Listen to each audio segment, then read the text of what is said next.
Pregunta número 13.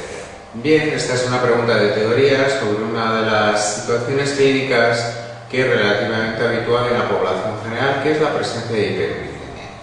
La hiperuricemia se describe, se define como un nivel por encima de 7 miligramos de cilitro de ácido úrico en sangre periférica.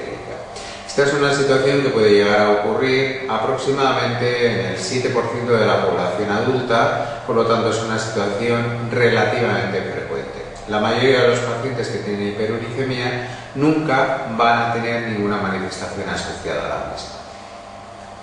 La pregunta hace referencia a causas de hiperuricemia, situaciones que producen hiperuricemia y cuál es la más frecuente de las que aparecen en la pregunta. Debemos de recordar que dentro de las causas de hiperuricemia hay dos grandes bloques. Un primer bloque que es hiperuricemia por aumento de producción de ácido úrico y un segundo bloque que es hiperuricemia por disminución de la excreción renal de ácido úrico.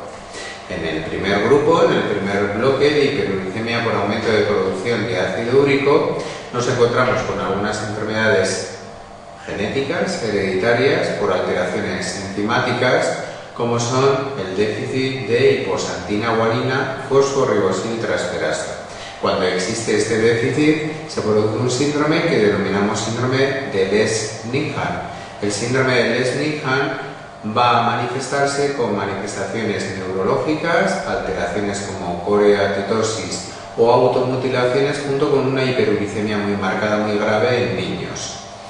Bien, hay otro segundo síndrome relacionado con déficit de esta enzima, pero cuando este déficit es parcial, no completo. Cuando tenemos un déficit parcial de hiposantina guanina fosforibosiltransferasa, lo que nos encontramos es con otro síndrome que se llama síndrome de Kelley-Segmiller. En este caso lo que va a haber es exclusivamente hiperuricemia sin alteraciones neurológicas. Dentro de las causas no genéticas sino adquiridas de hiperuricemia, lo que podemos encontrar con frecuencia son enfermedades hematológicas en las cuales hay un gran recambio celular, una gran lisis celular. Por ejemplo, enfermedades mielo o linfoproliferativas, hemólisis. También la rhabdomiólisis puede producir un aumento marcado de la producción de ácido úrico. Y dentro de las enfermedades que no tienen que ver con el aspecto hematológico, podríamos destacar la psoriasis y la enfermedad de Payet, porque tanto la psoriasis por aumento del catabolismo de las células cutáneas como con la enfermedad de Payet por el aumento del catabolismo de células óseas, también puede haber un aumento de producción de ácido úrico. En un segundo gran grupo nos encontraríamos las hiperuricemias por disminución de la excreción renal de ácido úrico. Debemos de recordar que prácticamente todo nuestro ácido úrico se elimina a nivel renal. Y ante esta situación hay que lógicamente pensar que si en un paciente la excreción renal de ácido úrico es menor de la esperable, nos encontraremos con hiperuricemia. Lo que es normal excretar en orina de 24 horas es aproximadamente unos 800 miligramos de ácido úrico diarios. Si la excreción es menor, el ácido úrico se va a acumular en sangre y por lo tanto tendremos hiperuricemia. La situación más habitual relacionada a este descenso de la excreción renal de ácido úrico es la toma de algún fármaco, fundamentalmente la toma de diuréticos y la toma de salicilatos en dosis bajas. Lógicamente, si el paciente tiene insuficiencia renal o si tiene alguna otra enfermedad que baja la excreción renal de ácido úrico, como la enfermedad renal poliquística, también puede tener hiperuricemia. Pero globalmente es mucho más habitual tener hiperuricemia por baja excreción renal de ácido úrico en los pacientes que están tomando algún fármaco, fundamentalmente diuréticos. En esta pregunta, por lo tanto, la respuesta correcta, la causa más frecuente de todas las que aparecen, será la hiperuricemia por toma de diuréticos que van a producir, como decimos, esta baja excreción renal de ácido úrico.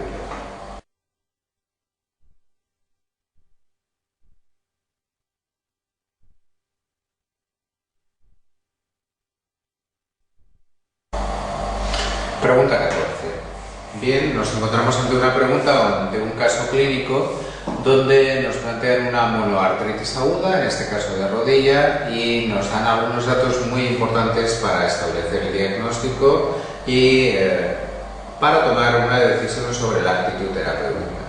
Siempre que en una pregunta veamos que el paciente tiene una monoartritis aguda, es decir, la inflamación de una única articulación presentada de manera aguda, reciente, nos tenemos que plantear que la exploración más importante desde el punto de vista diagnóstico es el examen del líquido sinovial, y en este examen del líquido sinovial lo que vamos a destacar es que si la enfermedad es inflamatoria nos encontraremos con un aumento de celularidad respecto a la normalidad, es decir, más de 3.000 células por milímetro cúbico, y además en este líquido estaremos obligados a investigar si lo que tiene son microcristales o lo que tiene es una infección articular. En el caso clínico que nos están planteando, se ha hecho una artrocentesis, se ha evacuado 115 mililitros de un líquido de aspecto inflamatorio, y lo que nos aportan es algo realmente importante que nos permite establecer el diagnóstico. En este líquido sinovial lo que observan es la presencia de microcristales que tienen un aspecto rectangular o romboidal. Esto nos da un diagnóstico ya definitivo del proceso que tiene el paciente. Los cristales rectangulares o romboidales con birrefringencia débilmente positiva son característicos del cristal de pirofosfato cálcico. Os recuerdo que los cristales de ácido úrico son cristales que sin embargo tienen una forma de aguja y que tienen birrefringencia negativa. Los cristales de oxalato cálcico tienen una forma piramidal o bipiramidal con birrefringencia fuertemente positiva, y que los cristales de hidroxapatita cálcica, al ser tan pequeños, no suelen ser vistos en el microscopio óptico, salvo como pequeños gránulos que se tiñen con un pigmento que denominamos alizarina roja. Bien, en el caso expresado nos están planteando un caso clínico de una artritis aguda por cristales de pirofosfato cálcico. ¿Cuáles son las posibilidades terapéuticas que tenemos en un paciente que presenta una monoartritis aguda por microcristales? Podemos administrar colchicina por vía oral, podemos administrar antiinflamatorios no esteroideos, que es más habitual su administración que la de colchicina oral, ya que esta en dosis elevadas habitualmente produce diarrea, y también podemos plantearnos la posibilidad terapéutica de utilizar corticoides intraarticulares. ¿Cuál es el problema de los corticoides intraarticulares? Los corticoides intraarticulares tienen un efecto antiinflamatorio local, evitamos los síntomas sistémicos que estos corticoides van a tener si los administramos por vía oral, pero siempre hay que recordar que para poder infiltrar una articulación tenemos que estar completamente seguros del diagnóstico. No podemos infiltrar una articulación inflamada sin diagnóstico, porque en esta situación lo que nos vamos a encontrar es en alguna situación una artritis infecciosa que empeoraría con la administración de corticoides. Por lo tanto, siempre podemos poner corticoides intraarticulares cuando el diagnóstico esté confirmado en el paciente, y en este caso no hay ninguna duda. Tiene cristales típicos de pirofosfato cálcico, por lo tanto tiene una artritis por estos cristales, que también solemos denominar pseudogota, porque es un cuadro parecido al de la gota por ácido úrico. Dentro de las posibilidades terapéuticas que nos están planteando en esta pregunta, la única respuesta correcta es la 3, la posibilidad de utilizar corticoides intraarticulares. Nos plantea alguna variación terapéutica la respuesta 1 y 2 sobre la administración de antiinflamatorios respecto a la gota, pero esto es incorrecto. Los antiinflamatorios no esteroideos se administran en dosis similares en la gota que en la pseudogota. Por lo tanto, la primera respuesta y la segunda respuesta no son correctas. Los antiinflamatorios no esteroideos no son una medida, como dice la respuesta 1, para evitar el depósito de cristales de pirofosfato. Lo que hacen es disminuir la inflamación que estos cristales producen, pero no pueden evitar su depósito. No los vamos a utilizar en dosis diferentes en la gota, los vamos a utilizar en ambos casos en dosis máximas. La respuesta 4 nos habla de que la colchicina no es útil en las crisis agudas, y hemos dicho que sí que lo es, tanto en la gota como en pseudogota. Y la respuesta 5 nos habla de las sales de oro. Las sales de oro son fármacos actualmente prácticamente no utilizados, Durante un tiempo se administraban para los pacientes con artritis reumatoide, pero hoy en día tenemos alternativas terapéuticas menos tóxicas y más eficaces. Las sales de oro, por lo tanto, en un paciente que tiene artritis por cristales de pirofosfato cálcico no tendría ni han tenido nunca ninguna indicación. Por lo tanto, la respuesta es la posibilidad de utilizar corticoides intraarticulares en un caso de monoartritis aguda cuando tenemos un diagnóstico confirmado de la enfermedad que el paciente presenta.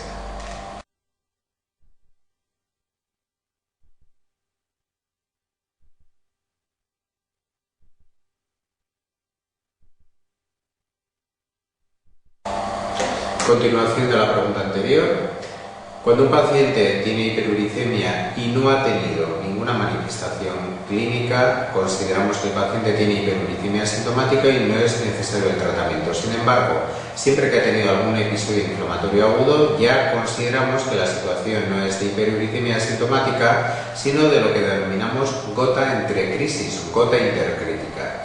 Y aquí tenemos que iniciar el tratamiento de la hiperuricemia. ¿Cómo lo podemos hacer? Tenemos dos grandes grupos de tratamientos en la hiperuricemia. Por un lado, lo que llamamos tratamiento hipouricemiante, que es el allopurinol, que es un fármaco que lo que hace es inhibir la santina oxidasa, que es la última enzima en la producción del ácido úrico. El allopurinol está especialmente indicado en aquellos pacientes que tienen hiperuricemia por aumento de producción de ácido úrico. Y tenemos otro gran grupo de fármacos, que son los fármacos úricos, que como su nombre indica lo que van a hacer es aumentar la excreción renal de ácido úrico y que están indicados especialmente en aquellos pacientes que tienen baja excreción de ácido úrico como causa de hiperuricemia. Continuación de la pregunta 14, el tratamiento úrico lo podemos realizar fundamentalmente con dos fármacos que son el probenecid y la sulfimpirazona.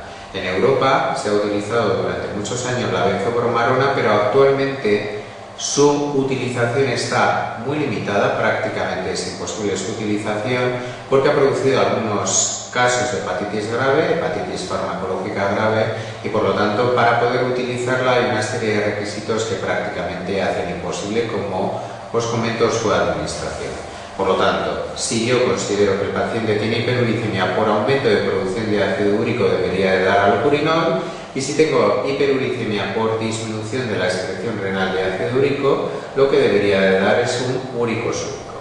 Con una salvedad para los úricos úricos. No pueden ser administrados en aquellos pacientes que tienen insuficiencia renal o nefrolitiasis actual o previa. Bien, el caso clínico que nos plantean, al paciente se le hace un balance de ácido úrico y tiene una excreción renal después de hacer una dieta sin purinas de 630 miligramos en orina de 24 horas. ¿Cuál es la excreción normal de ácido úrico en un paciente que ha hecho una dieta sin purinas? Pues según el gráfico que aparece en esta pregunta, la excreción normal es por encima de 600 y es por encima de 800 en aquellos pacientes que han hecho una dieta normal previamente. Por lo tanto, tener una excreción superior a 600 con una dieta estricta sin purinas, se considera que la excreción renal de ácido úrico es normal y la causa de la hiperuricemia, por lo tanto, es el aumento de producción de ácido úrico y, por lo tanto, el fármaco que tenemos que administrar es el allopurinol. La respuesta correcta debe de poner, por lo tanto, allopurinol, pero acompañado de colchicina. ¿Para qué damos la colchicina? La colchicina la administramos junto con el tratamiento de allopurinol o también junto al tratamiento de úricos úricos, porque al descender los niveles de ácido úrico con ambos fármacos o al descender, lo que vamos a encontrarnos es una mayor probabilidad de que el paciente presente episodios de artritis aguda. Aunque sorprenda el descenso de niveles de ácido úrico sin protección de colchicina, el paciente tiene mayor posibilidad, mayor predisposición a tener episodios de artritis inflamatoria aguda. Por lo tanto, la decisión que debemos de tomar es la que hemos comentado. Dar allopurinol porque tiene una excreción con una dieta sin purinas superior a 600 miligramos, por lo tanto una excreción renal normal de ácido úrico. Debemos de dar allopurinol pero acompañada de colchicina para prevenir la aparición de episodios de artritis